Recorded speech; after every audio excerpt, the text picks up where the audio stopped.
क्या हमारे ऋषि मुनि पागल थे जो कौओं के लिए खीर बनाने को कहते थे और कहते थे कि कौओं को खिलाएंगे तो हमारे पूर्वज को मिल जाएगा?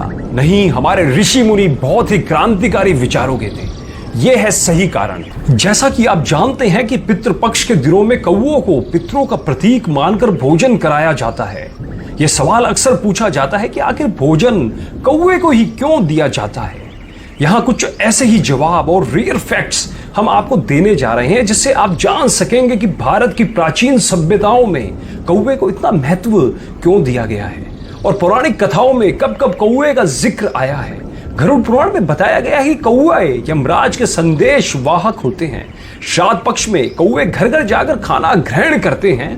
इससे यमलोक में स्थित पितृ देवी देवताओं को तृप्ति मिलती है। लेकिन इसका एक और वैज्ञानिक कारण है और वो है बरगद और पीपल के वृक्ष।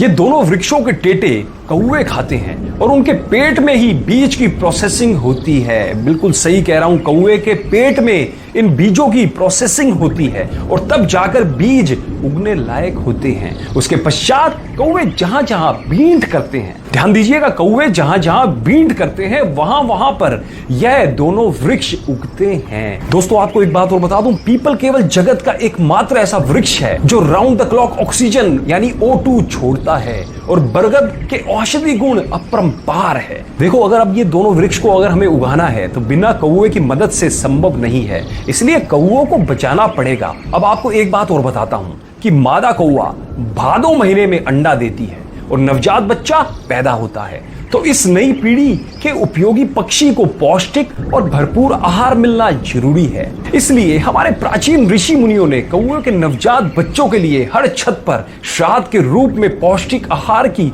व्यवस्था कर दी थी, जिससे कि कौओं की नई जनरेशन का पालन पोषण हो जाए। इसलिए दिमाग दौड़ाएं, श्राद्ध करना प्रकृति के रक्षण के लिए नितांत आवश्यक है। ध्यान रखना, जब भी बरगद और पीपल के पेड़ को देखो तो अपने पूर्वज तो याद आएंगे ही, क्योंकि उन्होंने श्राद्ध दिया था। इसलिए ये दोनों उपयोगी पेड़ हम देख रहे हैं। एक बात और बोल देता हूं, कुछ लोग जो कि सनातन धर्म पर उंगली उठाते हैं, सनातन धर्म पर उंगली उठाने वालों, पहले सनातन धर्म को जानो, फिर उस पर उंगली उठाओ। जब आपके विज्ञान का कुछ भी नहीं था, हमारे सनातन धर्म को पता था कि किस बीमारी का इलाज क्या है, कौन सी चीज खाने लायक है, कौन सी चीज खाने लायक नहीं है। अतः ज्ञान का भंडार है हमारा सनातन धर्म। हमारे समस्त वेदों में, हमारे समस्त पुराणों में ज्ञान का भंडार भरा पड़ा है और उनके नियम विदेशी शिक्षा पद्धति में पढ़ के केवल अपने पूर्वजों ऋषि मुनियों के नियमों पर उंगली उठाने के बजाय उसकी गहराई को जानिए और आपको पता लग जाएगा कि वो लोग कितने वैज्ञानिक थे।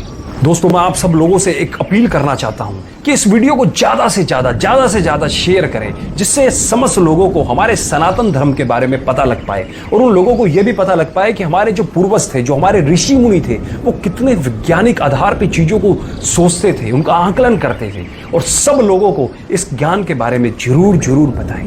धन्यवाद।